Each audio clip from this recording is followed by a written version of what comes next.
Welcome everybody. Here's again Tatiana Bazzichelli from the Disruption Network Lab. And I'm very glad to welcome the last speakers of this conference, Jack Poulson and Simone Pieranni. We are starting now a very important and also delicate panel, I would say, that is called Surveilling a Surveillance State, an Ethical Dilemma. And I think it's also important to say that since nobody of us on stage is Chinese or Hong Kongers, we will also bring our Western perspective on the matter. And usually at the Disruption Network Lab, in creating also our own narrative, we try to be very critical towards technology, surveillance, and in a sense also the powers of truth. That is why we call this conference in this way.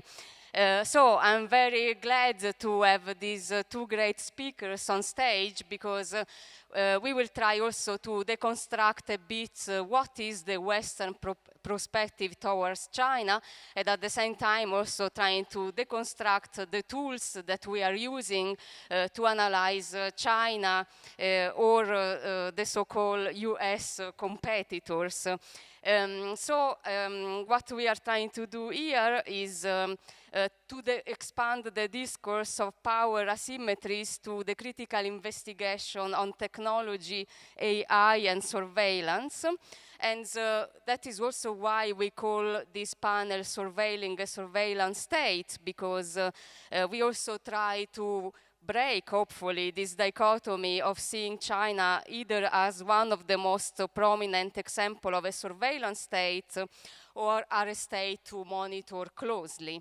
And also, at the same time, we will try to deconstruct why and in which way China is considered a surveillance state. But also, we will try to identify the contradiction in NGO analysis of US adversaries, such China, for example. And so it will be a kind of very interesting technical panel, but also a panel that speaks about technical narratives. So I would like first to start with Simone Pieranni, that I'm very happy to welcome. Being both Italian, we already shared also a past in the hacker Italian community, so I'm very happy to have him on stage. But now let's give him a proper introduction, more formal. He's a journalist at the Italian newspaper Il Manifesto. He lived in China from 2006 to 2014. And in 2009, he founded China Files, that is a press agency in Beijing that provides news on China to the Italian media. He's also the author of Brand Tibet and China Globale, Red Mirror, and also recently, basically 2 weeks ago, I think, he published the book La Cina Nuova, that could be translated in English, The New China. Today we invite him to deconstruct and also investigate a bit this dichotomy of China as being either our dystopia or our mirror, because I also have to say I read this book, Red Mirror. I really enjoy the fact that this narrative is questioned, and Simone will tell us better than me. In many narratives we could see China as this dystopian state, but we also have to see that often on the West, China is also seen as a very technological country that is developing really fast in the technology. And this, of course, could be also a dystopia, but could be also our future or present mirror. So now I will leave the space to Simone to do his presentation, and then I will introduce more briefly Jack, and he also will do his presentation. Okay, thanks Tatiana. Hi everyone, and welcome. I am really happy to be here because I heard a very interesting panel, and I was also excited to hear some news from Bishan Commune that because I met only many years ago, we talked a lot about anarchism and Marxism. And because in the previous panel, we heard a lot about narratives, I would like to start, remind us what was our narrative about innovation and technology until at least 10 years ago. We suppose that only democracy and its values could achieve innovation in the technological sector. Of course, we had in mind the United Soviet collapse, and we have also in mind China, that was very famous for fake products, for imitations, for low quality and low prices products. Also in the Chinese studies, I mean sinologists and China watchers, there was this conviction that in the end the innovation was the real Achilles heel of China because of their system, education system, because censorship, because corruption, because a lot of things. Then suddenly China became a technological superpower. I think maybe, I don't know, someone of you has a TikTok account or WeChat account, maybe someone of you has a Huawei smartphone or Xiaomi. But for sure, a lot of governments are using a surveillance tool made by Chinese for example, a lot of countries are using the Beidou, that is the Chinese GPS. And there are a lot of experiments between Western countries, governments, and Chinese government for MICHUS, that is the quantum satellite. So everything seems changed. And what's happened? How it was possible that a country considered in a weak position in terms of innovation became so strong. Because the narrative was also this, that a dictatorship or authoritarian political setting could not innovate. But in China, something's happened. So, because I have 20 minutes, I would like to start just exactly for 20 years ago. I would like to start from the very beginning, at least from 1949, but 20 minutes, 20 years. So, in exactly 20 years ago, in December 11, 2001, China joined the World Trade Organization. And it was really a milestone in the history of globalization. China's entry in the WTO after years of negotiation with the United States, but in 2001, both China and the United States think that it was the right step to do. China aspired to better rates and new markets, to flood with its own silent and harrowing, especially for the workers. We have to remember this, especially later. And it was the world factory. To the US, it opened the possibility for new investments in brands, new sector of a fast-growing country, while to American consumer, as for us, it meant the arrival of plenty of cheap products. As Philip said in the previous panel, at that time, China adopted the Deng Xiaoping desire. Deng Xiaoping is the architect of Chinese open and reforms. He opened the country to the globalization, to global market, to global investments. But he usually to remind that China has to hide the country's potential from the outside and get stronger and stronger internally. And internally it means in terms of wealth, so that people can be rich, and in terms of the central position of the Communist Party in the management of all this process, because we have to talk about innovation with Chinese characteristics to understand what is China today. Market socialism, as Deng Xiaoping defined the Chinese model in 2001, has been achieved. And China has kept on this path until today.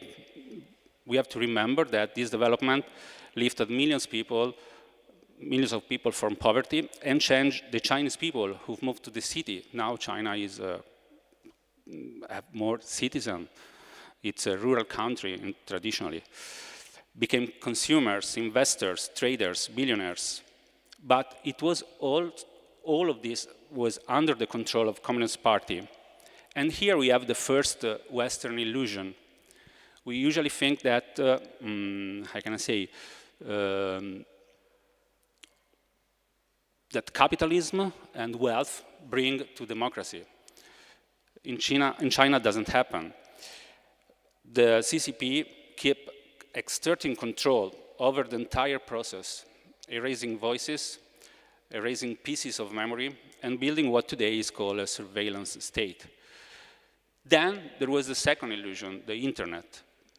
We have to remind that in 2008 and 2009, there was a big crackdown on dissidents and dissident voices. Today we remember Liu Xiaobo.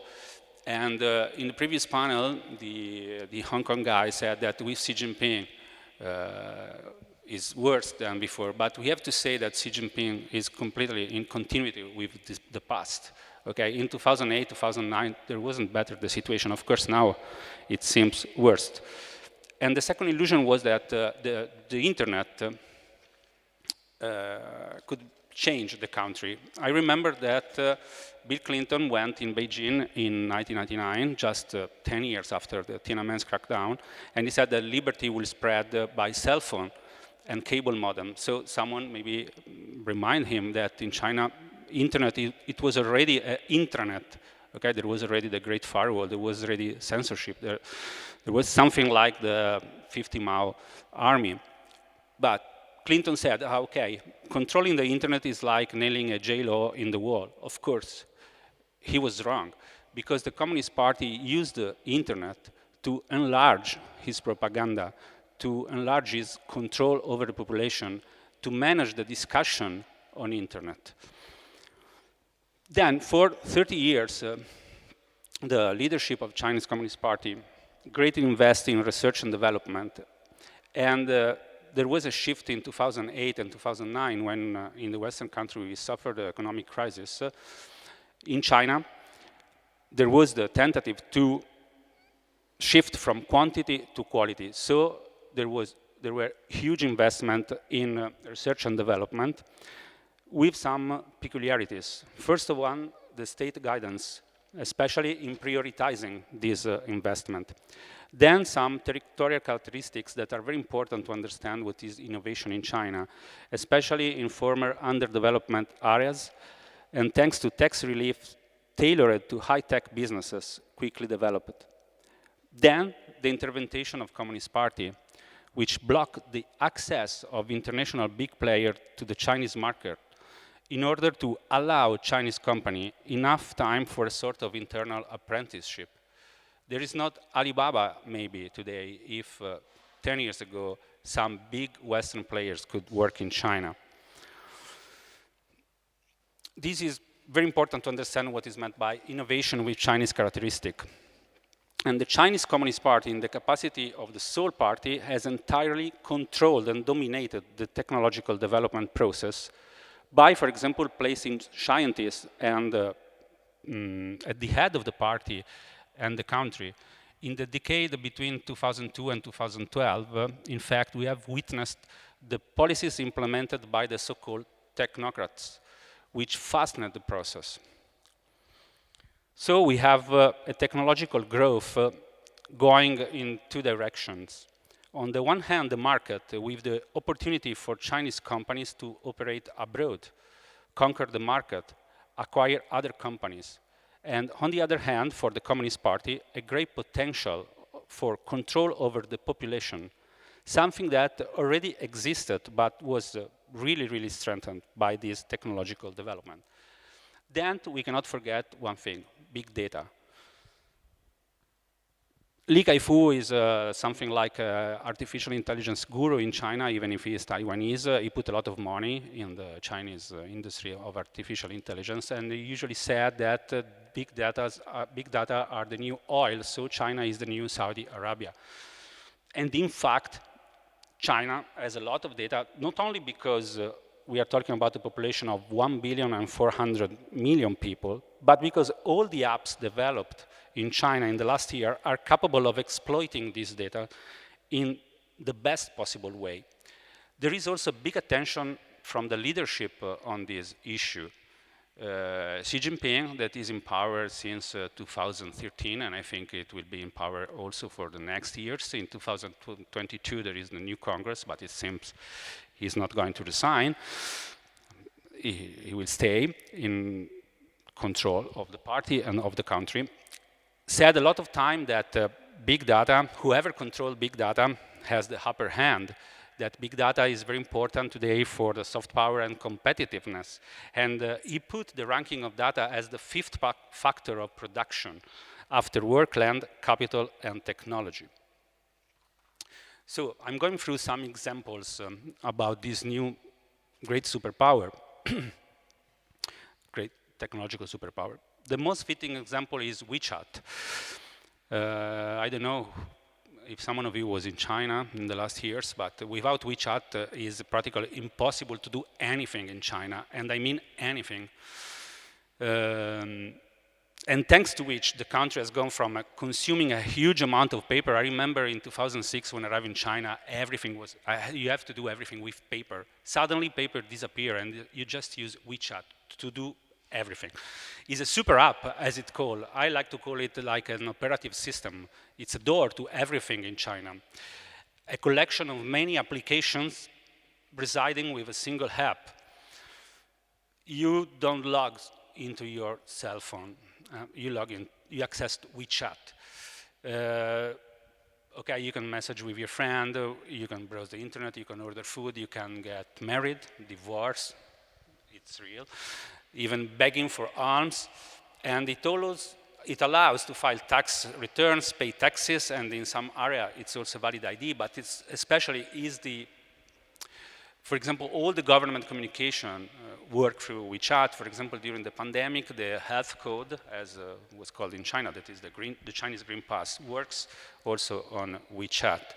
But above all, it can be used to pay anything, not only online, but also offline. So it means that Chinese government, because, okay, WeChat is a Tencent property, but the Chinese word in this case is really complicated to explain, but if the government asks, WeChat give to the government all the data they need. So they can track the people also offline. If I'm going to Xiaomaibu, that is this grocery store you can find everywhere in Beijing and in Chinese city, and I buy something, vegetables, I pay with WeChat, so they know. So there is also a tracking system offline, not only when you are online. And in WeChat give us also another interesting point. For example, Economist some years ago titled that Facebook is the Western WeChat. I think it's a very interesting and surprising paradigm shift, because we had always been used to thinking of the Chinese as killer imitators, makers of fake international brands. Today, it's different. Then we have the smart cities. Tatiana, tell me if I'm exceeding my time. Okay. Then smart cities, that represents one of the most incredible and sensational trends taking place in China. There are by now more than 600 smart city projects underway. As a matter of fact, each Chinese city is working on projects with their own metropolis or in the second and third tier towns. And smart cities exemplify all of these technological process through, for instance, self-driving car, total automation transport, pollution controls, and clearly all these implicate social control. I was in Beijing in 2019 or so. Okay, I'm going to the next one. Okay, smart city is very important because there are companies that work for government just to track everything happens in the part of city. For example, there is a company that Terminus. I was very lucky because I went to their office. I think they didn't understand why I want to be there, but they explained to me that they collect all kinds of information on both residents and passerby for the government. All the data that comes from smart cameras, facial recognition system, geolocation, individual voice print. These information are all managed by this company and then by the government. And one of the management told me that if we don't see one of the residents of the building for a few days, we go and check if everything is fine, after telling me not to take picture because you know the privacy. I say, okay, okay, of course. Then the last thing, but I want to say also another thing before to shift to the last topic. To understand innovation in China, it is also very important to understand another thing that is not tech-oriented, but is the mass mobilization. The party is really able to mobilize people. So I remember in 2008, 2009, when there was this thing, we have to innovate, we have to create, even people in jail got benefits if they create something that was patentable, okay? So all the people is involved in this process, and you have to think that there is something like a social pact in China, okay? The party offered the population a steady growth in wealth in exchange for surrender of some rights. This is really important to understand the stability in China and why something happens in China. Then the last topic, I think, then during the question we can go deep on this. The social credit system, that it's really complicated to explain to foreigner, and so maybe it's better to say in a rush what is not. I don't know if you hear something about the social credit system, but okay, it's not a score system. It's not a national score system, at least, because there are a lot of experimental pilot projects that are very similar to a score system. But nationally talking, it's not a score system. It's not Black Mirror's nosedive episode, okay, in which everyone is rating each other with very bad and terrible consequences. It's more something about propaganda, education, and trust. Trust is very important in China, trust to people and trust to companies. And so, nationally talking, we have to talk about blacklist, okay? So people who have some problem with administration, with taxes, have some penalties. For example, they cannot buy a speed train ticket, but they can buy, for example, a normal one, because the CCP want to underline that it's all about wealth, to punish especially the rich people, okay? And there are a lot of versions in many cities in China. There are thousands of social credit systems. This doesn't mean that it's not problematic, okay? Because of course, with one ruling party, with the Communist Party, we cannot say that in the future maybe will not like nosedives, okay? But we have also to be clear on what is, without overestimated what happens in terms of social credit system. Just to say how this is problematic, we have some cities that have a social credit system project in which some behavior are punished. Okay, so for example, I have some problem with the garbage, or I do some religious proselytism, and I can recover some points doing something with the party. But some of these projects were blocked by the People's Bank that manage all this process. The problematic issues is putting together all these. So apps, smart cities, and social credit system, to me it seems that Chinese government is going to create a new kind of citizenship. For example, who can live in these smart cities? Of course, people who can afford, who can pay the rent, but maybe in the future, people whose behavior like to the Communist Party, and in some way, the Communist Party judge who can live or not in the smart cities. So I think this is the really problematic thing about social credit system, just together with smart cities and apps. So, okay, I think we can go over that. Thanks. Thank you so much.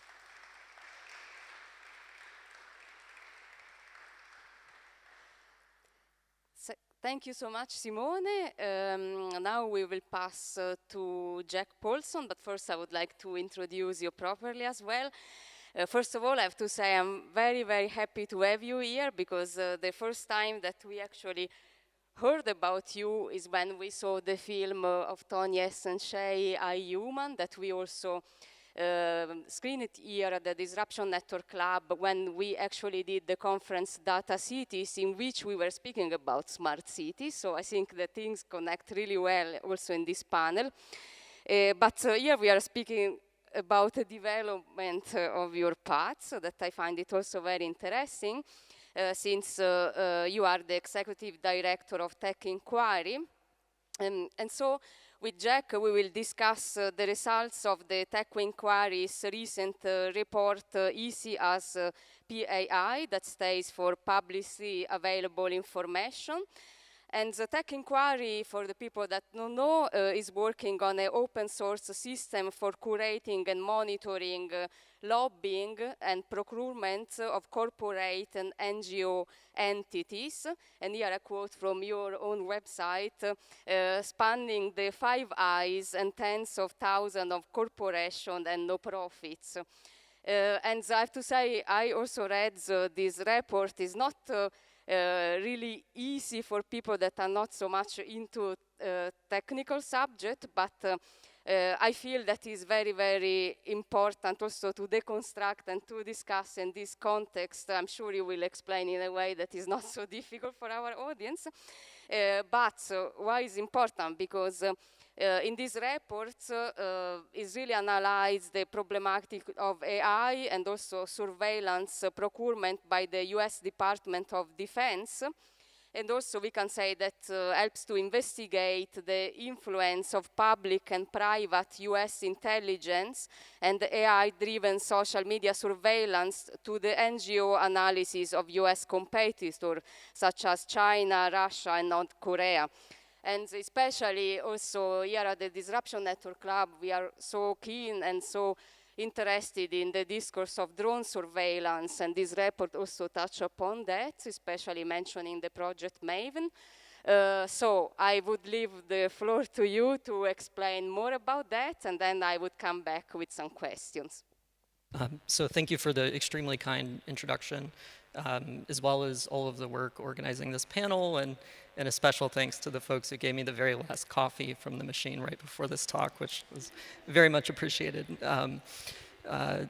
So as was just mentioned, the documentary she was referring to caught me right as I was on my way out of Google, having spoken out actually for about a year starting at that point on the company having rolled back its roughly decade human rights stand on refusing to proactively censor and surveil the mainland China localization of its search engine. And so it's fair to say that's the reason why I was given this opportunity. And I'll say that that's extremely humbling given the caliber of all of the other speakers at this event. Not so sure I deserved it, but I'll do my best. So one of the things about Dragonfly and in Google's, the kind of resistance in the company that I think was broadly missed, especially within the US government, was that there was another project that was the same year at Google that got arguably more attention, which was the company withdrawing from drone surveillance. And there was kind of an assumption that these were two separate groups of people with very different ideological dispositions. And I think it's missed that they were roughly the same people. And so accountability of the US government in drone surveillance, you can think of as being motivated by minimizing harm, and that same drive to minimize harm one can think of as driving workers at a tech company to not want to contribute to, say, surveilling human rights activists, which, to be clear, the censorship side got a lot more attention, but it's really the surveillance angle that was the most concerning. The censorship obviously requires surveillance. So with that in mind, I wanted to zoom out a bit from the narrative purely of litigating censorship and surveillance of these tech companies and talk about some of the tensions that arise when you think about broader notions of corporate accountability and harm minimization.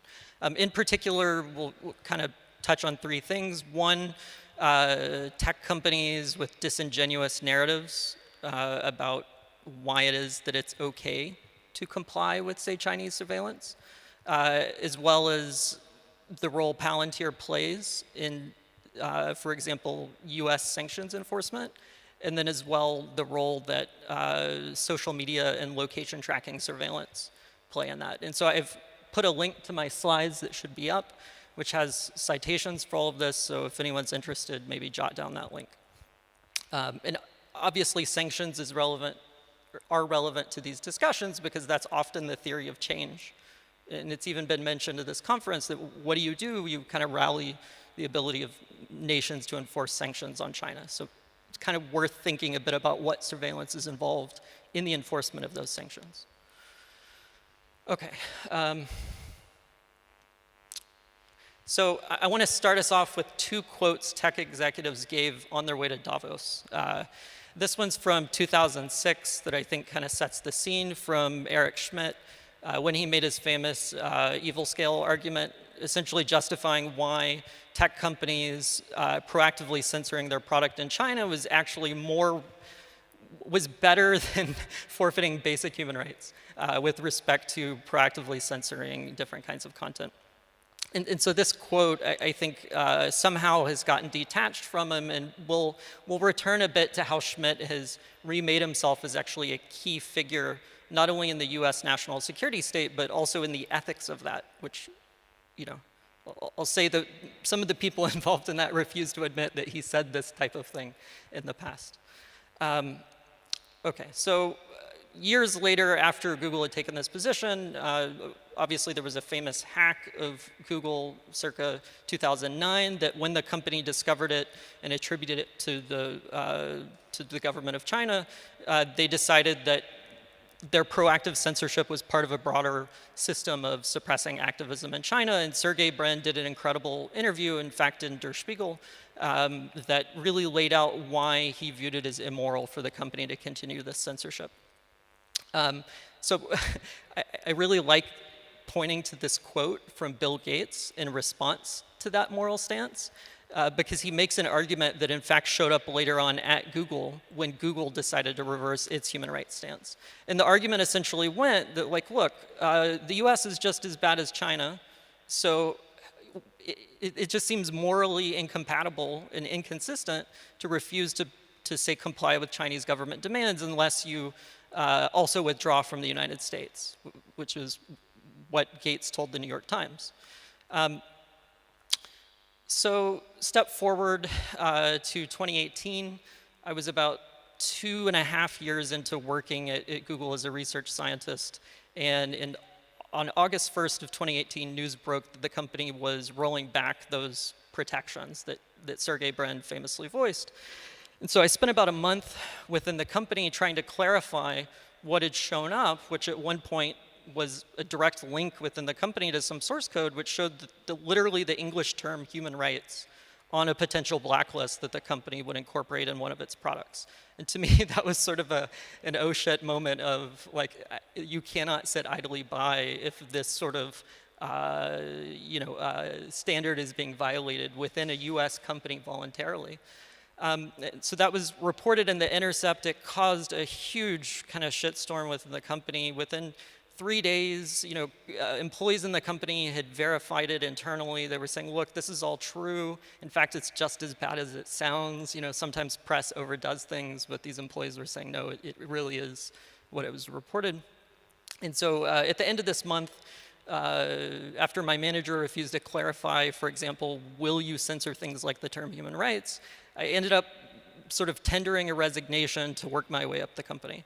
And so I got all the way up to the head of AI at Google in sort of a one-on-one or one-on-two meeting, and he used the same argument Bill Gates had used in 2010. Now, keep in mind that obviously Snowden changed the view of what US surveillance is, and Bill Gates' comment was 2010, whereas in 2018, in fact, I'll name him, Jeff Dean, argued to me directly that how dare I argue that Google should not proactively censor for China, and that this is no worse than NSA surveillance. And for all I know, the NSA surveils even American searches for human rights. And so unless I argued that Google should withdraw from the United States market too, it was inconsistent to argue not to enter China. And so I found that kind of incredible that essentially Google had reverted to Microsoft's stance and spent a while trying to publicize that. So shifting gears a bit, one of the things that really bothers me to this day is the kind of contradiction I mentioned before, which is that Microsoft and Google have been very willing to when it is profitable for them, forfeit human rights, especially to enter, say, the Chinese market. And I would say even as a Google whistleblower, I think Microsoft has been more aggressive on this. And so it struck me as a little interesting that some of the very same people that made these decisions are then put in charge of, for example, the National Security Commission on AI. So Eric Schmidt was appointed as chair of the Defense Innovation Board in 2016.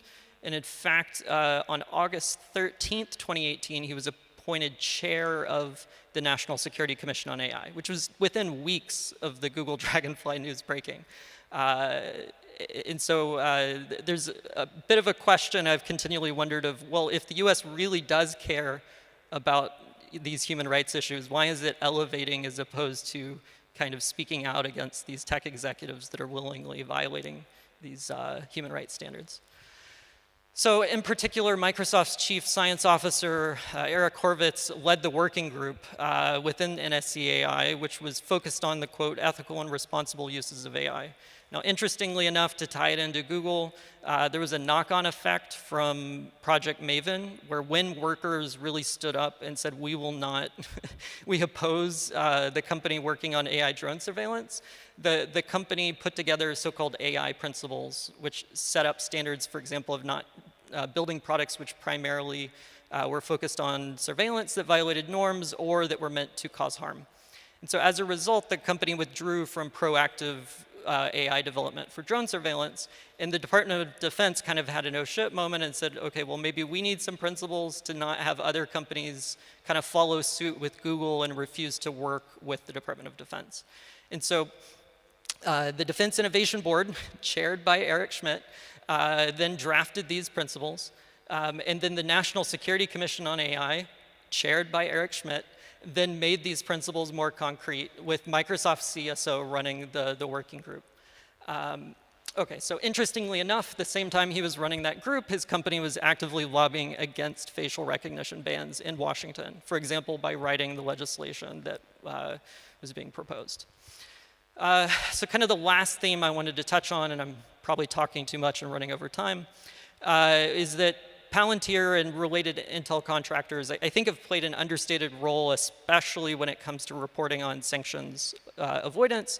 And I'll kind of drop a document in this talk that people can look up the link for that shows that, in fact, in the US sanctions enforcement arm through the US Treasury, they're in fact procuring from Babel Street for both social media surveillance and location tracking surveillance as part of the sanctions enforcement. So these are, serious kind of privacy issues being pulled into the sanctions enforcement world. Okay, so some broader context in terms of, I think, how civil society has reacted recently. Obviously, there have been two major things that I think have changed civil liberties in the past, say, couple of years. One, obviously, was the January 6th storming of the Capitol, which led to even, arguably maybe my favorite civil liberties kind of organization, Citizen Lab, even one of their members actively supporting an FBI investigation through facial recognition, which, I'm far from the only person to find a little concerning. So there's definitely been some reporting on that concern, as well as due to COVID, location tracking data kind of became normalized. And so, for example, again, some of my favorite organizations have had either direct partnerships or reported using the data from location tracking data brokers with well-known ties to, for example, US intelligence agencies, or companies which have sourced non-consensually from Muslim prayer apps. So digging in a bit on that last point, there's a company named Xmode Social, which had a lot of reporting around it, most famously because there was an app named Muslim Pro that they were caught having pulled location data from, and then sold it to the US Department of Defense for, well, you can imagine what things a Defense Department wants location data for. One of the things that ended up being reported was then, in fact, a division of the Air Force that even did, or of the Department of Defense that even did some drone targeting was one of the procurers. Another is this company, SafeGraph, which recently was even banned by Google and is known to have investors that included not only Peter Thiel, but the former head of Saudi Arabia's intelligence. And yet this company, along with Xmode Social, is actually even, again, partnered with some of my favorite organizations. You can even look this up today. If you go to the Center for New Data on its website and click on the partners link, you see this list of companies. So I just mentioned Xmode and SafeGraph. So Veriset, which is on this list, is actually a spinoff of SafeGraph that is one of the sources for the location data for SafeGraph, which again, invested in by the head of Saudi intelligence and Peter Thiel. Okay, beyond that style of maybe concern, I would also say there's more kind of direct promotion of product from Palantir through the nonprofit world. So there's a tweet that kind of really stood out to me, which was Palantir actively promoting a report from a nonprofit called Center for Advanced Defense Studies that it's usually shortened to C4ADS. And so this report is on a very serious topic. I'm not in any way contesting the conclusions of the report, but what I'm trying to highlight is that a company like Palantir, you know, the very movement that is opposing in tech companies many of these harmful things is also opposing companies like Palantir building what they call like an operating system for the US government, which includes things like running deportation programs and surveillance for ICE, et cetera. As well as Palantir having recently argued it wants to run in every missile of the United States. So it's a bit interesting that you know, they are promoting their platform through nonprofits involved in human rights issues. So beyond that one report, you can check. They've been prominently cited in reporting on sanctions avoidance for North Korea. For example, this was a New York Times investigation on Iranian sanctions avoidance, on Chinese sanctions avoidance, as well as in issues relating to Xinjiang forced labor.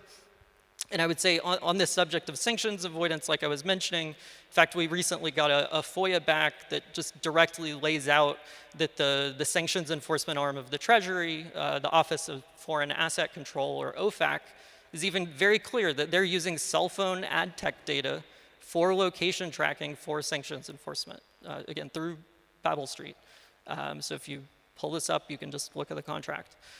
As well, we recently confirmed that this nonprofit, not only does it advertise itself as powered by Palantir, it also subcontracted and sold data on a defense intelligence agency project that, part of the title involved dynamic exploitation, and one of the other vendors that was selling data to the DIA on this contract, and there were 3 data brokers and 2 kind of Palantir-esque companies, was Xmode Social, which I mentioned earlier, was known to have been sourcing data from a Muslim prayer app non-consensually. Okay, so this is kind of a diagram, if you will, of what that schematic looks like. I want to be careful not to imply relationships between these companies, but nevertheless, they were all involved in the same Defense Intelligence Agency project, with the prime contractor having been a company called STR. And so some of these names may be familiar to folks, maybe some others aren't. So think of Black Cape and Big Bear as both being Palantir competitors. So think of those as platforms to visualize the data you pull in through your surveillance, whereas the data brokers, if you will, were C4ADS, which sold, quote, bulk data sets, OutLogic, which at the time was called Xmode Social. Incidentally, they changed their name to OutLogic to get away from the Muslim prayer app stuff and their DIA contracting. And then another company called Premise Data, which you can think of as like crowdsourcing for data collection. They're not the only company doing that for the DoD, but they're one of them. Okay, and this is maybe a more complete list, to be clear on who the direct partners are of, say, C4ADS. It's quite public on their website that it's, for example, Palantir and a company called Fivecast, which again, yet another kind of Palantir analog, though this one is based out of Australia as opposed to the United States. And then another report, they listed a different group of partners. This report was partnered with a UK kind of think tank called RUSI, and so they had a few kind of UK-specific data brokers as partners. Okay, so to kind of give it clear what their statement is, when I got confirmation on this, because again, it's in public procurement records, just people don't really source those, I think, as carefully as they could.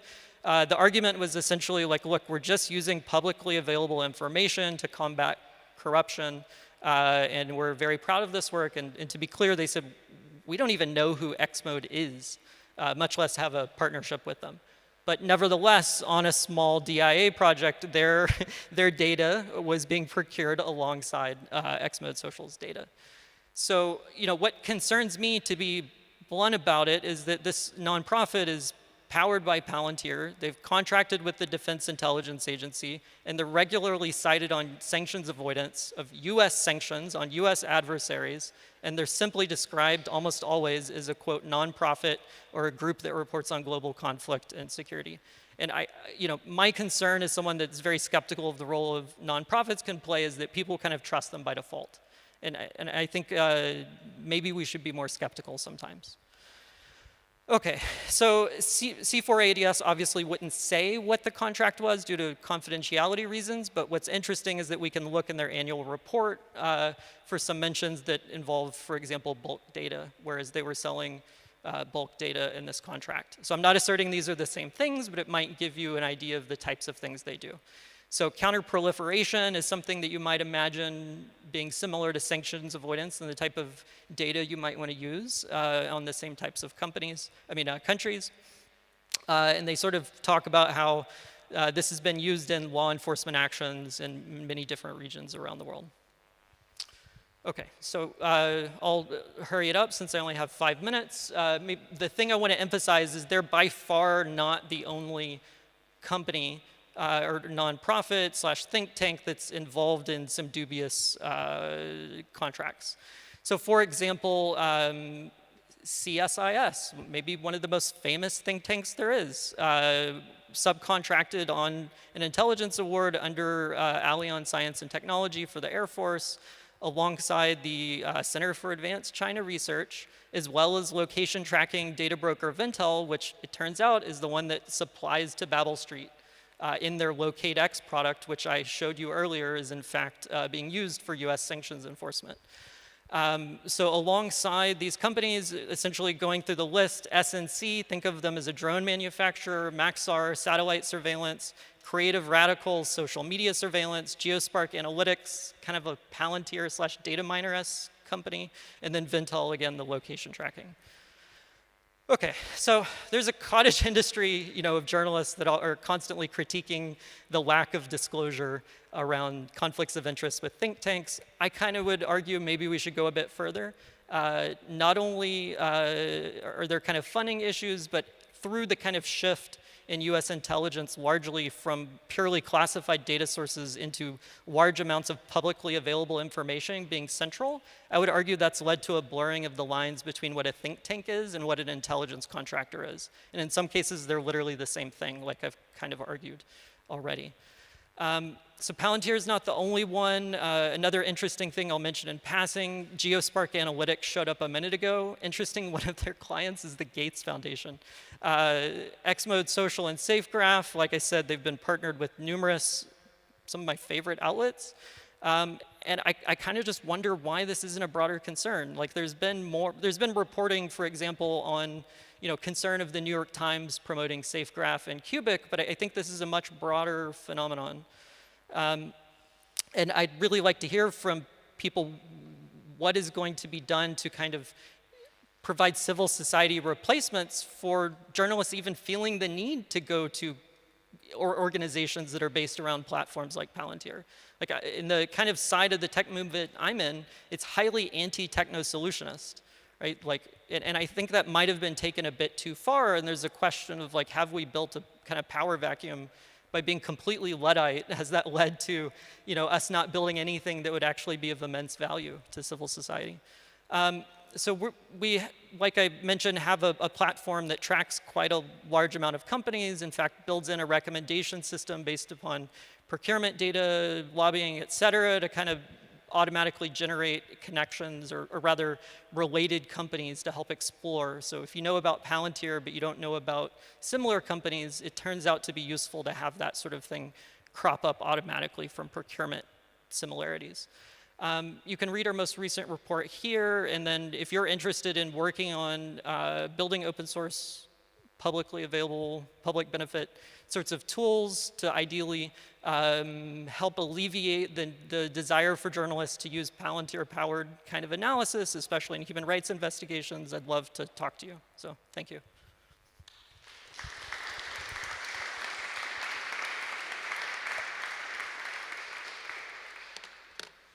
Thank you very much, Jack.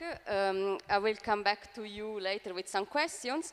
Now my plan is to ask 2 questions to each of you and then wrap up with the last question for bots and open to the public. And I also wanted to mention for the people that are watching us online that there is also the possibility to use the chat and also ask questions from our website. So just remember to go there and ask a question directly, and then our team will report to us.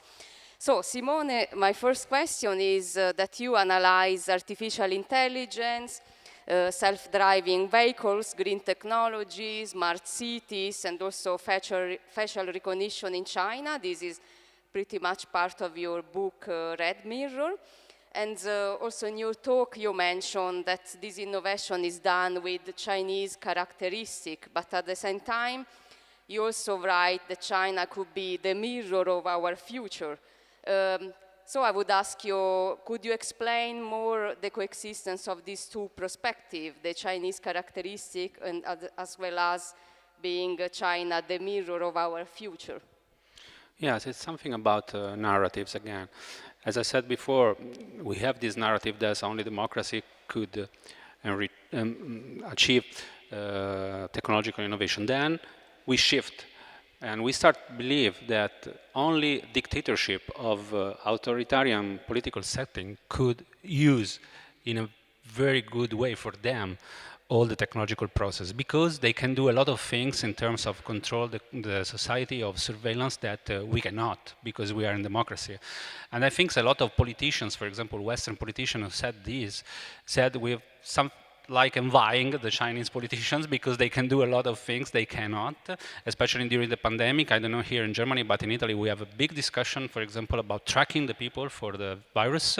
And a lot of politicians say, hey, you see China, they can do this because, you know, they are not democracy. But it seems that, you know, there was something like a desire to do something like this. But I think that the first narrative was wrong because we underestimate the capacity of the Communist Party to develop an autonomous innovation in the technological sector.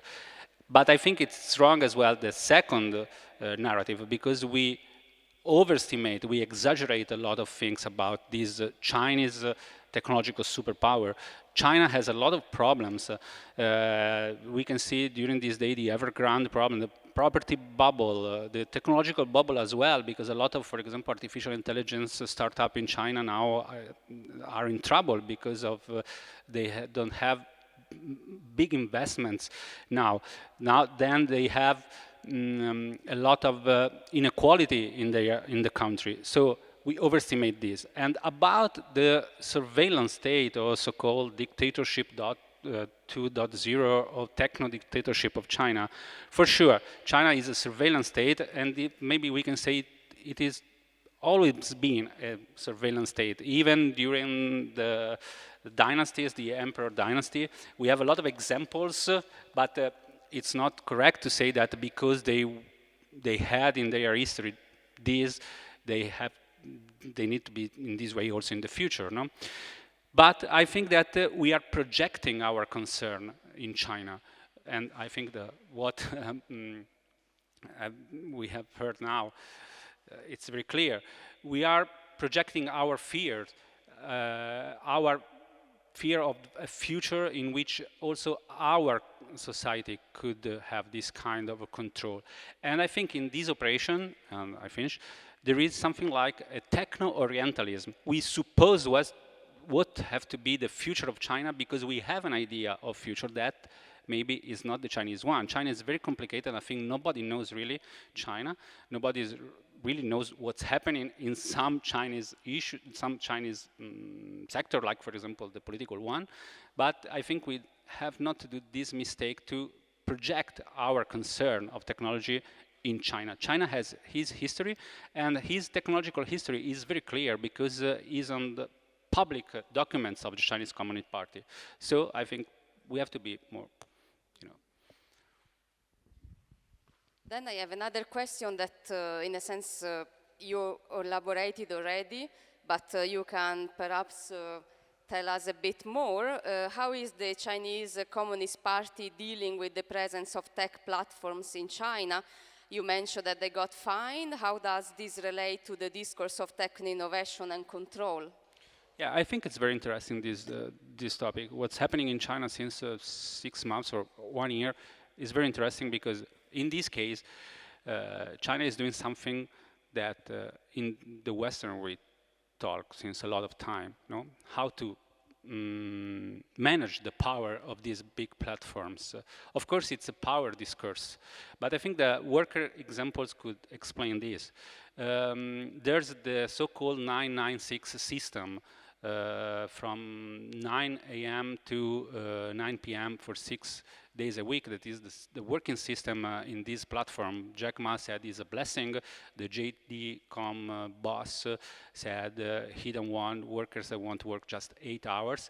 But be attention because it's always very like to Western management, this kind of working system. A lot of Silicon Valley managers said that this is why China is so competitive in the global market, and this is why also the Chinese product, even in technology, are so cheap, are still cheaper than the products because there is a huge exploitation of workers. And during the last years, there were a lot of discussion in China about this system. There was a lot of protests starting from 2019 that gained also the solidarity of Microsoft workers, for example. And so we can see the modus operandi of CCP. They understood there was the people was unhappy with this system. The workers was ready to protest in a very bad way for the stability of the Communist Party. So, for example, 2 weeks ago, the Supreme Court of China declared illegal this work system. What it means, not only that the Communist Party, of course, take care of their people, they take care that citizens can grow, can be rich, but the Communist Party used this thing to, in his battle, in his fight against platform, because the Chinese platform became too strong for the Communist Party. They had a lot of big data. They can control also opinion, and they can suggest another narrative instead of the one of political parties. So I think it's very interesting, this struggle to understand something more what is going on in China, not only in terms of what we see in China, about what China said to us in terms of international affairs, but internally. Because we have to remember that all that China said outside is because the Communist Party needs something inside. Okay, what's happening inside is the most important thing for the Chinese Communist Party, and from this, by this depends its behavior outside. Okay, then I have the 2 questions for Jack. I would say the first question relates a bit with our title of the ethical dilemma, because as you wrote on the conclusion of the Tech Inquiries report, we have learned on subcontracting patterns to detail numerous unreported aspects of AI and surveillance procurement by the US Department of Defense. So my question is, how do we solve the dilemma of being able to denounce human rights abuses versus using location tracking data brokers tied to the US intelligence in the NGO analysis of US competitors? So I think the point was made very well in fact, by Mega yesterday, which was that arguably, even if we might be a bit critical of the amount of surveillance that the US does. Arguably, the major advantage it has is that we have a civil society that can actively speak out and name these sorts of abuses with the hope of actually having them be corrected and removed from the way that our government operates. I think there's a lot of value in taking that approach, especially when there's hard-hitting journalism combined with movements of tech workers and, yes, people lobbying as well from civil society to have these things be stopped. But I'm not going to be too optimistic on that for the reason that, for whatever reason, I've been led into a Pentagon press briefing once and directly asked the question, why is it that given all of the public reporting on Clearview AI and the lawsuits, Xmode Social and its issues, Everalbum, which became Paravision, and its privacy issues in the FTC lawsuit, has the Department of Defense conducted any retrospective on how that violates your so-called AI principles commitment to traceable data sources, which to me is the kind of one leverage point in the otherwise fairly toothless AI principles they propose. The response from the director of the JAIC, which ran, for example, Project Maven, was no, there's been literally no retrospective. In fact, we don't even consider the ethics of companies we procure from. We only think about the ethics of what we do in-house. And so he said, yes, we are planning through their so-called trade wins program, which is a kind of a procurement process, to think about incorporating more ethics into the procurement. And so, that's both a critique and an optimism, maybe, that, people can ask these sorts of questions, and even if progress is very slow, maybe these things will start being considered. Though, on the other hand, maybe surveillance, especially of adversaries, inherently requires devious methods of data collection. So I honestly don't know how you get around that. And then, since you mentioned the Project Maven, this is something that interests us also very specifically at the Disruption Network Club. Tech Inquiry has found that the American data fusion company Palantir Technology, as you said, has helped aggregate data as part of the contract tied to Project Maven. That is the Pentagon program to build an AI-powered drone surveillance platform. Could you tell us more about the Project Maven, including its connection to facial recognition, satellite, and AI surveillance? And this I also want to ask specifically because in the book that we are going to launch in November about whistleblowing, we will have also really great contribute from Sean Westmoreland and Lisa Link that will also speak about the connection and the discourse of the satellites, the drone war, and AI. So we are very keen to know more about this topic also from you. Yeah, so to be very careful about the way I answer it, so it's widely reported and in fact directly confirmed by the Pentagon, despite it surprisingly not being in public records, that Google subcontracted on Maven under a defense contractor named ECS Federal, which around the time of Maven was acquired by a staffing company that used to be called On Assignment that changed its name to ASGN. And anyway, for people that do this kind of digging, they're publicly traded, and so you can find out a lot of interesting things about ECS through their parent company.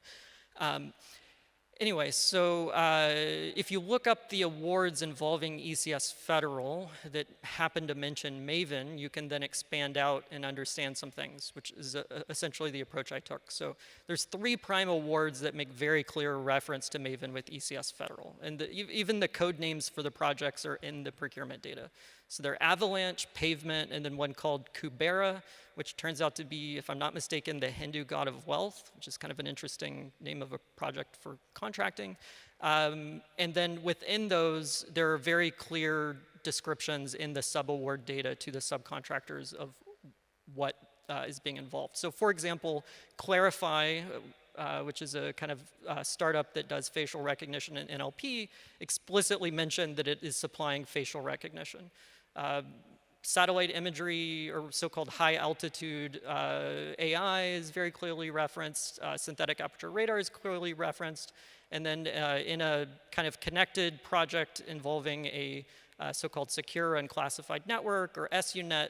Palantir is the biggest subcontractor, and it involves numerous kind of social media surveillance subcontractors. And anyway, one can trace that back further to another project called Cicero, which is just a ton of social media surveillance companies operating under US Special Forces, under ECS Federal as well. And somehow that's had essentially no reporting.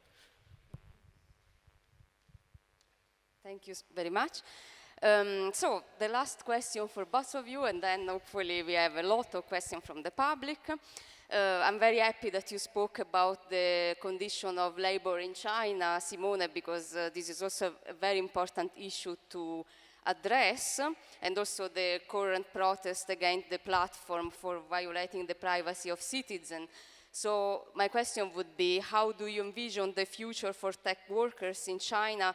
And do you think there will be more space for democracy, considering also these protests that started? Well, it's very hard to say because China is a surprise, everyday surprise, and we wrote a lot of bullshit also because we discovered something later, or we don't have the right information. Even because when you talk with some officials, you have to understand if he has his own agenda or not.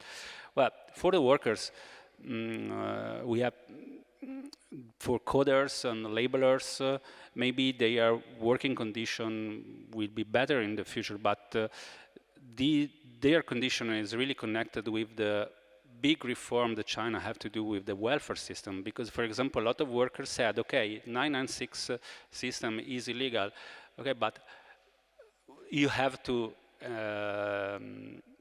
increase our wages, because if we work less, our wage is less. And so it's very hard, because now the Communist Party is going to fix a lot of problems they had during these these 40 years of growth. And Chinese society is a jungle. They really need to trust each other, and so why the social credit system. But there is something really interesting, especially about the privacy, for example, not only for the workers, because China in the last year, the Communist Party did a law about privacy that is very similar to the European one, for example, but is with Chinese characteristics. It's very hard and strong against the private companies, but don't mention anything about the government use of big data. So I don't think if the democracy is something really close to what China is going on. For Chinese Communist Party, there is democracy, because at the low level of villages, there is elections and so on. But of course, it's then different. Then they are doing a draft proposal to control the algorithm. I think it's very important to understand that there is a struggle between Communist Party and platforms, and doesn't mean better condition for workers and for citizens in general. But maybe because the party is engaged in this struggle, he is using all the tools they can use. So maybe also some social protest. I mean, when I talk about social protest, I mean online, okay, not offline, because it's very hard to see something like this in China. So I don't know. I think we have to see also what's happened nowadays in the world. You know, there is this big struggle between China and the United States, and as I said, the narrative about China as a technological superpower is overestimate a lot of things. For example, China has a big problem with semiconductors, with microchip. So it's a moment in which the Chinese Communist Party have to maintain the stability thanks to the growth. But the international conditions are very bad for China, because it's completely isolated now. I don't mention Russia, Iran, Syria, and these kind of countries. So it depends mostly by what happens in the world. And the Communist Party with Xi Jinping, now maybe it is a transition, as some sinologists said. And we have to understand if we are in 1989, after the Tiananmen crackdown, just to have some reference, or in 1992, when Deng Xiaoping accelerated the reforms and the opening reforms of country. Thank you. So my last question for Jack. And hopefully this question will open also an interesting discussion in the public, because I think we need really to discuss these tools. You advocate that the future public coverage related to the analysis of US competitors such as China, Russia, and North Korea will use sources of data which are produced by the civic society rather than tied to US intelligence subcontractors. Which tools would we need to build up as the civic society for this scope?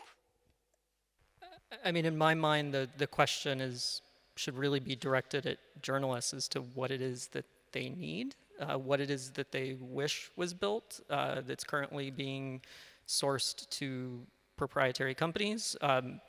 Reached out to a few different sets of journalists for comment on this. Some were transparent. In particular, BuzzFeed was very transparent on this. I'll say other journalists were not. In fact, one I know for a fact was using Palantir directly in some of his sanctions avoidance work, and even had directly argued to me that there was no replacement for Palantir in the type of investigative reporting that he does, and that it's impossible for civil society to produce the equivalent tools. So I think that is of immense concern to me. I think if I was to read into that, one of the things they wanted was essentially proper network analysis of large amounts of entities kind of generated through international procurement records. Like, I'm not here to promote my own stuff on this. I think that is a bit of a conflict of interest. But I think one of the things I tried to underline in this talk is that there's a lot in procurement records, and really more generally, there's a lot in anything that's mandatorily disclosed, like 990s. I was just going through In-Q-Tel's 990s a couple days ago. There's a lot of scoops in there, actually, and some of them are going to come out, or at least one is going to come out this week. So I think just generally, people aren't really juicing publicly available records, even in the US, much less in an international context. And I think that's the kind of advantage Palantir-style platforms have been having, is that they really did the work of curating, data sets from all over the world, and civil society could do that legwork too and make it very easy to use. Thank you. Also, I would say, if we speak about civil society, of course, there is no conflict of interest, because as you build up tool, other people could do the same. So I think this is what also we want to discuss. So I would like now to open the discussion with the public. And also I want to tell you, feel free to comment with each other if you want as well. What's the first question? Yeah, there is somebody over there. Oh, wow, a lot of questions. So let's start with... Yeah.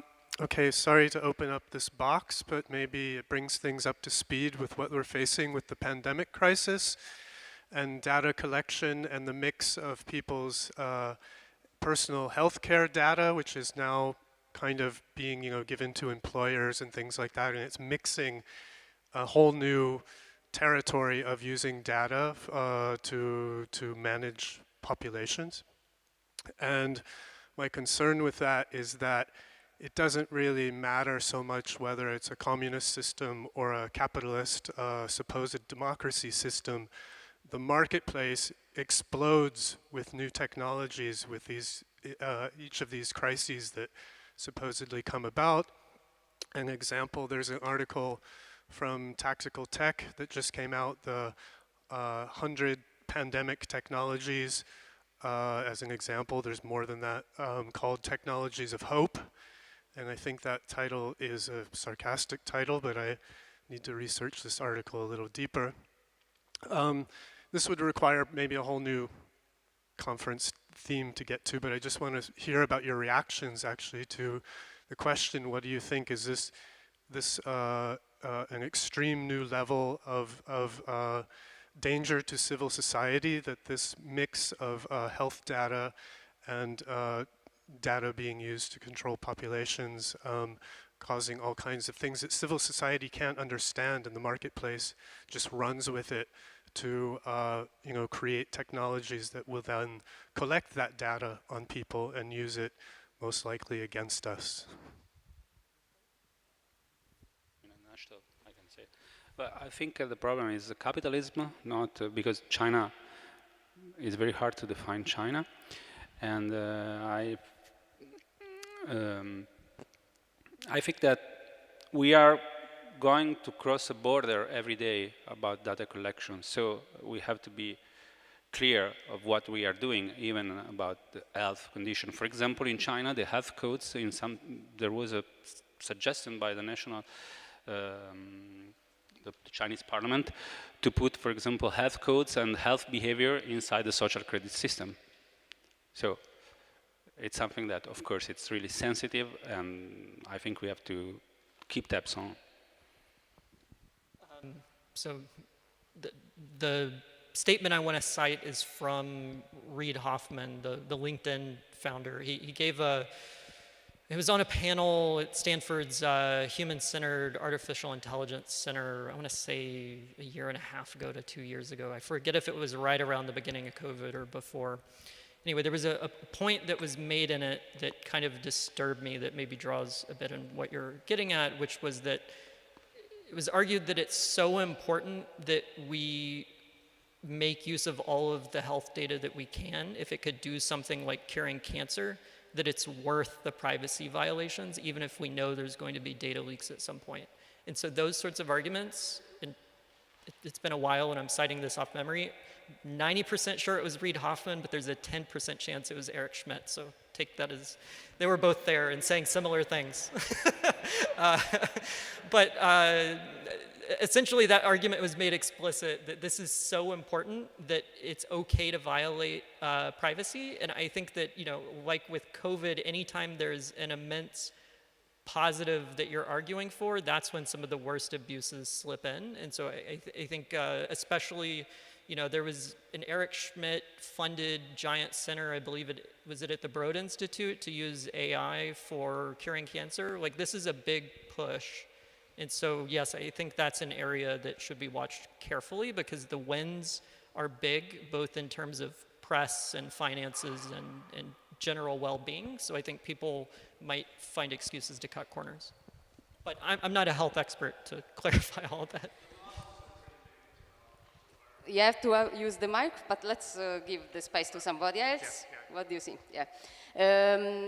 I think also in relation to that, for example, I could do a little self-advertisement of our Disruption Lab, and we did, during the pandemic, one episode of our Disruptive Fridays that was about virus tracking and surveillance, and we also invited Laurie Love to speak and Joanna Mull. So if you want to also dig a bit into that, would be something interesting, probably. Then the next question. Yes, there is over there. There was another. I think was first this, sorry, and then, yes, she was first. Well, thank you to both of you for the talks. It was very, very interesting. So my question is for Jack. I'm a journalist. We talk pretty frequently, but I'm Mara Vistendal. I'm with The Intercept. I'm wondering, you know, I think most of us would agree that technology, that using the facial recognition technologies that we critique in our research, or using location tracking technology crosses a certain line. But I'm wondering, just in general, kind of where you draw the line. Because if you look at some more basic technologies that we've been using for decades, like, for example, just getting people's contact information. You know, we could get it, in the US, you can get it online. Anyone can get anyone's contact information online, of course, but most newsrooms use a service like TLO, for example, to pull much more robust contact information. And the companies that collect that information are not, you know, they're essentially surveillance companies, and the collection of personal data is a big problem. But, you know, we're obliged to reach out to people for comment. So that's one example, and the other would be that we, as journalists, very frequently do social media analysis. We don't call it surveillance when we do it, but, you know, we do network analysis. We archive people's posts, and then when police do it, it has a completely different connotation, and I think rightfully so. But I'm just wondering, like, in general, where you draw the line and where something becomes problematic. Yeah, I mean, it can be hard, and I think an even more difficult example is satellite surveillance, because almost as a rule, those companies also work with intelligence agencies and defense departments, and that's obviously where it came from originally, and then it commercialized, and in fact, that's kind of one of the leading ways that kind of privatization happened in that area. And so I guess I view it as, if it's possible for civil society to replace these tools in an ethical way, often we may not even know what it is journalists wish they could replace things with. Like, so in a sense, like, where's even the list of things that journalists wish they could have instead? I have never really seen that. I hadn't actually thought about the tools for reaching out for comment. I assumed journalists just did a bunch of Google searches and things, as opposed to having a paid service. So obviously one could prioritize based upon the amount of harm. I think where my flag gets raised is when a company like Palantir is actively kind of exploiting a human rights issue to promote its product. Now, obviously it's expanded into the CDC, et cetera, and there are important uses of it, but I worry that kind of extreme important human rights cases kind of serve to legitimize what are otherwise very problematic practices. And so, yeah, again, I would say just weight it, maybe make it more public what you wish could be the replacement, so that civil society even knows it's worth doing. Because, like I said, there's a huge amount of tech workers who are anti-building things because they've kind of Luddism has become so rampant in terms of tech always being problematic. Do you want to add something, Simone? No.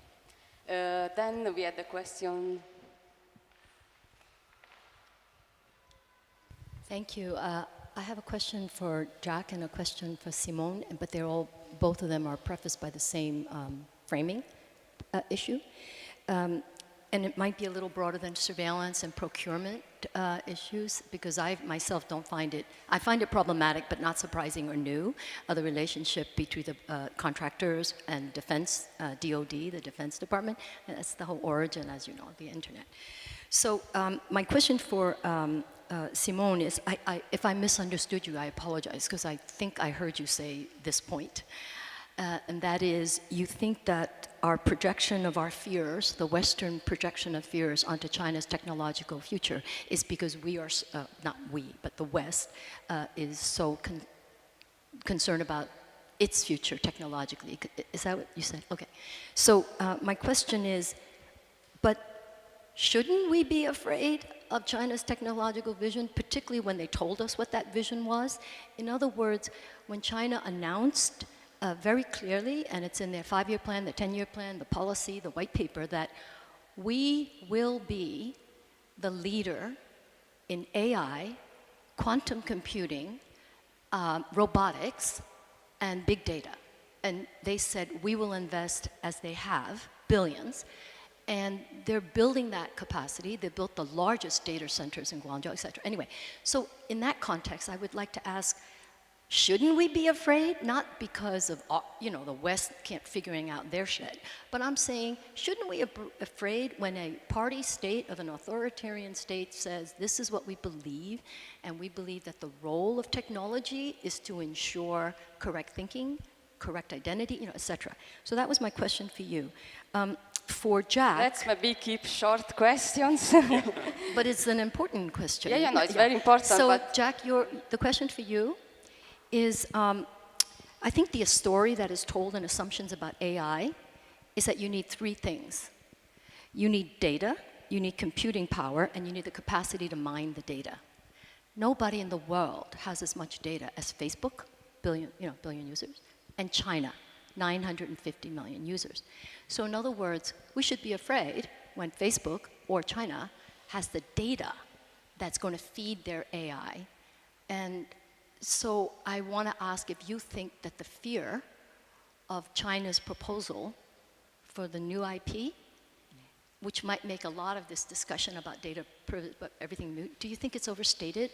Or do you think that the standard is developed? Do you think that it's going to be developed? But I'm curious about that. And for the journalists and question, and the question about health that was raised, I think that for both of them, it's a question of scale. So when journalists, like we have a contact of like 300 contacts for blah, blah. Here we are talking about billions and the scale.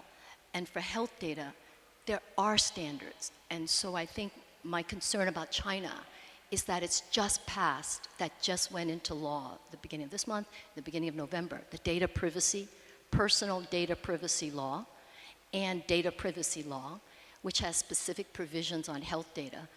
And I'm finding Western legal China experts saying, how great, this is better than the EU law. It has consent, it has disclosure.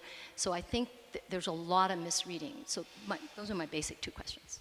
Would you mind clarifying really? I didn't actually understand what you meant by IP in your question. So I understood from ICANN and the reporting that China has developed a new standard which will replace the current the IP protocols that we are now, the whole routing system, and that if China's, I could be wrong because God, I'm on a limb here, I'm not a technologist, but if China's new IP protocol is adopted, it will then take all of the censorship and the surveillance that's happening at the outer edges of the internet and put it right at the backbone.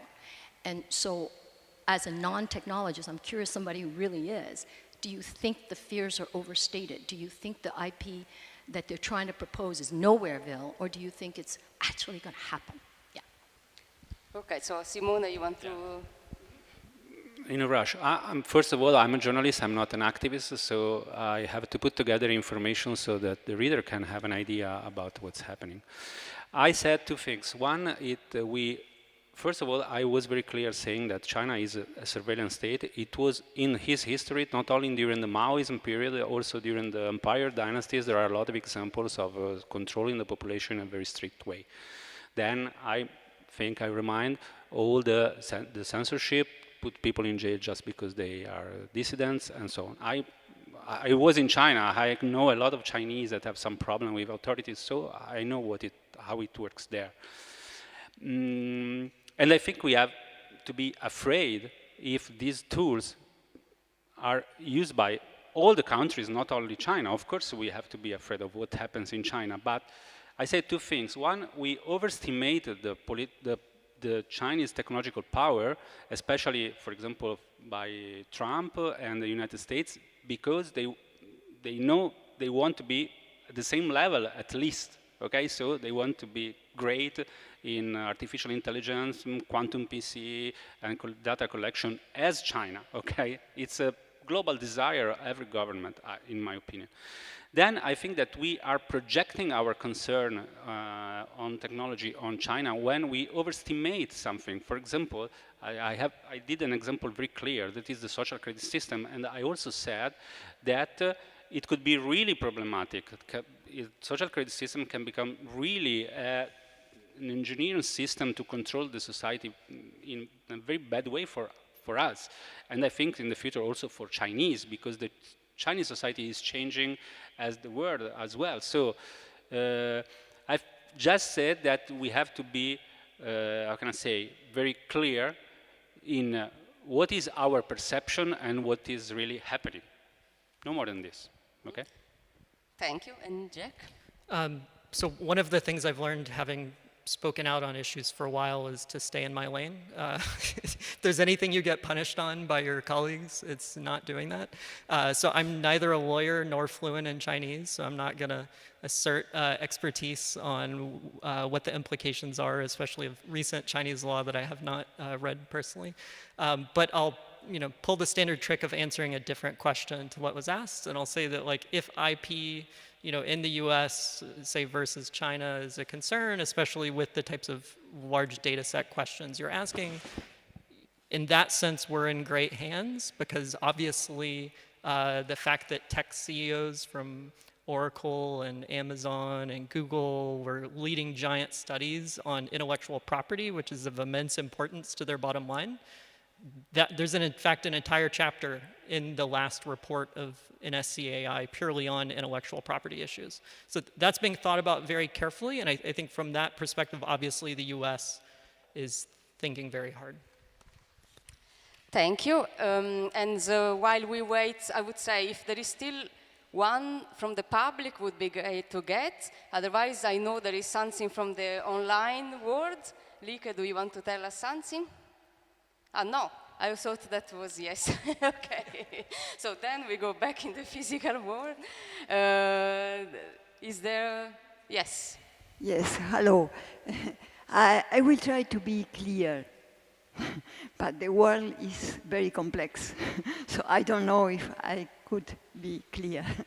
The thing that I find very important today, because about the technology, we are all aware and we have all fear what happens with this control in all the countries, on which the example, the most great example is China, but also in all other countries. Israel with this pedazo or control, because it's also is a business, the control. But I want to go to something that I found very interesting in Simone Pieranni, that he brings here something that is the instability that exists in the world. That nothing is sure, and nothing is totally finished. And that I found super. Why? Because there are symptoms that appear of reactions of the workers inside China. I know nothing, but yes, Hong Kong, and something very important that happens in the last time, that is Birmania or Myanmar. Could we maybe have the questions, since we have only one Sorry, minute? I want to finish. Yeah, good, but what is the question? I want to finish. Thank you. So Myanmar or Birmania is a great revolution, and China stopped all the reactions of the world defending the population. But all the population had two society, one official and the other what the people are doing. And that is the frontier of China, and was the way to go to the China Sea. Sorry, Pardon, but I'm sorry to interrupt, but we only have 2 minutes and we would like to have a question. Okay, the question come. Yeah. A little patience. We really don't have time, so really So, short question. Two things very important Yeah. for me.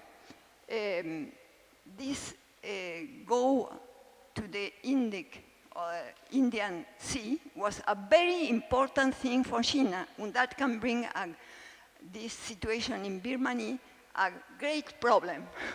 Very important. So important as the float from USA is in very near Taiwan. My question are two things. How can we, in the world, stop to be passive and to be active with all the possibilities to do in support of what is happening against this control, this technology of control? My little proposal is for 4th of June of 2022, all the intellectuals, artists, etc. in the world, we say, no, you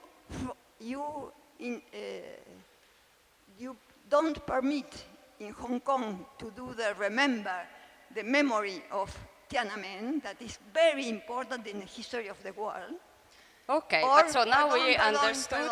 I'm very Other- sorry, I have to interrupt Pardon, this. I want to say, so Sorry, but this how can we do that we leave this action to be observers of the world? Okay, this we understood. Simone, do you want to say something? No, Yeah, I think it was a proposal, and I don't think we have time anymore for questions. And so I really want to thank you a lot. I'm sorry, we are over time now, but we will be having more time to informal discussion after. Sorry, now I have to have my right of the moderators to stop the conversation of the public. And so thank you so much, Jack. Thank you so much, Simone. First, I want to give a big applause from the public to you.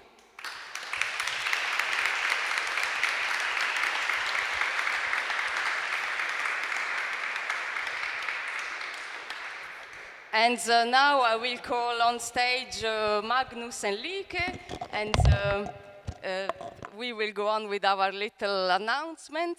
Thank you so much.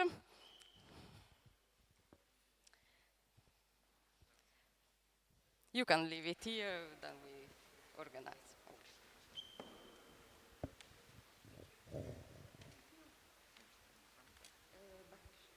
Somebody gets to give me the mic. So we decided to have a closing together of the conference days. Sorry, now I'm giving the back to Jack, but we can organize everything later, don't worry. Nobody's coming on stage. Yeah, I will leave the word to Lieke to announce what is happening tomorrow and introduce the topic of the workshop.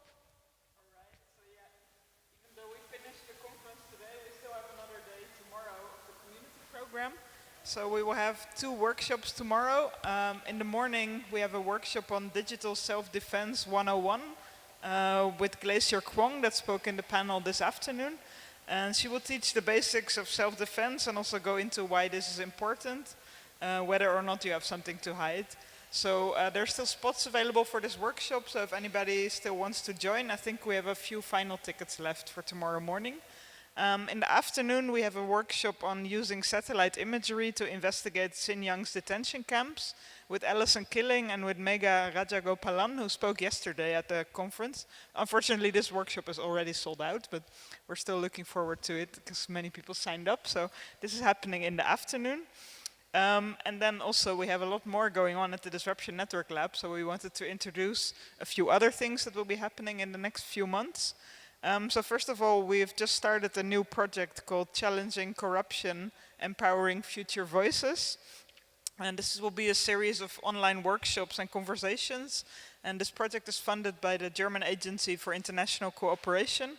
And in this project, we're going to reflect with young people from Europe, Africa, and the Middle East about new ways of challenging corruption in our societies and also imagining new tools and solutions together. So the first workshop of this project is happening on the 13th of October. And if you're interested to join it, and also if you fell under the category of young person, which I think is until 30, you're From welcome. 18 to 30. Yeah, 18 to 30, but I don't think we have people under 18 here. You can sign up by Monday is the deadline. So yeah, if you're interested in that, definitely join us. And yeah, the second project that we're still running until the end of this year is called Facing Disinformation. And this is a continuation of a project we started also last year with the Georgian non-profit organization Regional Democratic Hub Caucasus. So last year we did a conference around hate news and misinformation. And this year we want to continue our collaboration with this Georgian partner to work with experts on disinformation and fake news in Georgia and Germany. To offer important insights on how to face disinformation on social media and beyond. So within this project, our Georgian partner is organizing an online training course for participants from Georgia and Eastern Partnership countries. This will happen in November, and they still have an open call running. And we are going to organize 2 online Disruptive Fridays events and also a closing workshop in December with experts on disinformation and fake news from Georgia and Germany. So yeah, check our website for all the details, and this is just a short teaser image. Yes, and then I go on by mentioning again our great work of the whole year, the book Whistleblowing for Change. That is the book that we have been doing as a team in the past, I would say 12 months, but even more because it comes from all our network of trust, so all over this history of the Disruption Network Lab. The book is going to be published and released end of November. And we will also organize a launch conference in which we will discuss the impact of whistleblowing on society, culture, and politics. So please remember that the book is already available for online ordering. There is also a contribute of Magnus there. And a lot of great important contributions of whistleblowers. And there will be also follow-up of that conference in March, in which we will discuss about the drone war and also AI and surveillance. So today we discuss about this, and we will organize a very specific conference on the subject end of March 2022. And now I would leave the closing word to Magnus. So Magnus, I leave it to you. Thank you so much. Yeah, and I want to start with thanking you, Tatiana, for this project, for working with me. This is new to me, curating a conference, and to you, Leek, and the unparalleled team at the Disruption Network Lab for everything you do, of course. But from my personal perspective, of course, for joining me in this, as someone who happened to fall in love with Hong Kong, living there, it's been very difficult to see the bad things happening to a place that you love and your dear friends there. So at a personal level, to be able to have you on this journey and process some of these things through curating and doing this conference has really been important to me. So I really want to specifically thank you for that. And then I want to thank the speakers and the moderators. And I had high expectations when we invited you, and you've blown me away. It's been amazing to hear your perspectives and your clever thoughts about what's going on. And I know it's not easy always to talk about China. There's different challenges. There's people who are not speaking here who we shouldn't forget. They might be in jail. They might not just be able to speak because of the complications.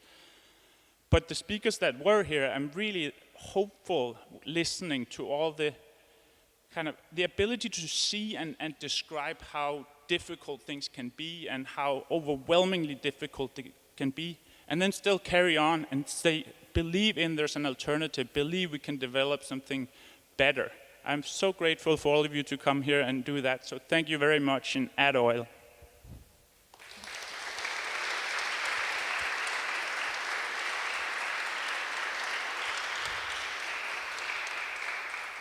Also, Magnus, I have to say, for me, it's been a great adventure with you, curating this conference. And we also have a little gift for you that is coming.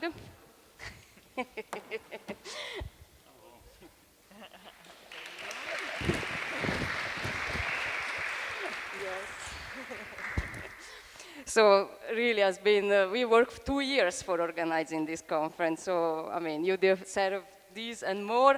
And also I want to thank with all, our heart and hope, all our speakers as well, and of course our team. So now we start with a list of our beloved people. First of all, I want to thank Elena Velianovska and Nada Baker that have been working on the production of this conference, and they work always on the production of the Disruption Network Lab.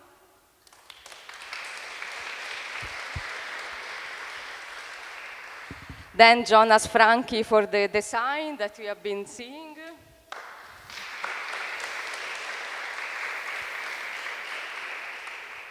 Agnese Trocchi that joined our team recently. I'm very happy about that. So she did a really great work on the digital communication.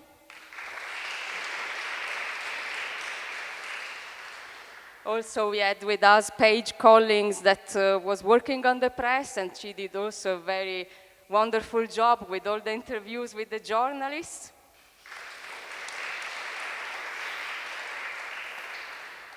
Then Lauren De Carli, that is our legal advisor, but for this specific conference, fortunately, we didn't have, at least until now, problems. Yeah, and so we have been doing the report of this conference that will be also published in our report section of the website of the Disruption Network Lab.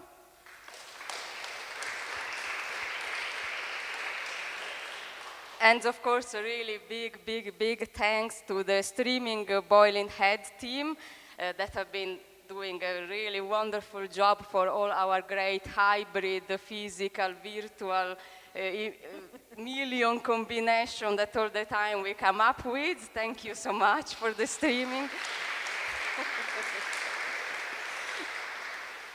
Then I really want to thank Bjorn Balke for the photography.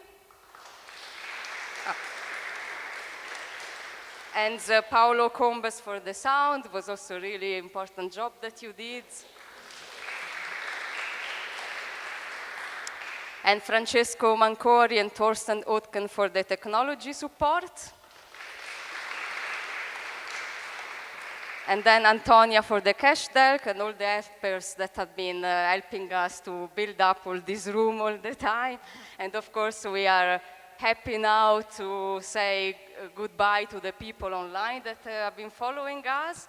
Tomorrow the workshops are not on streaming, so we also tell the audience we will meet you again tomorrow for the workshops. Otherwise, for the people that are following online, keep following us and also watch all the archive from 2015 until now. There is pretty much a lot to do if you are bored. And thank you very much. And of course, thank you, Lieke, for the co-directorship. And thank you, Tatiana, for curating this conference together.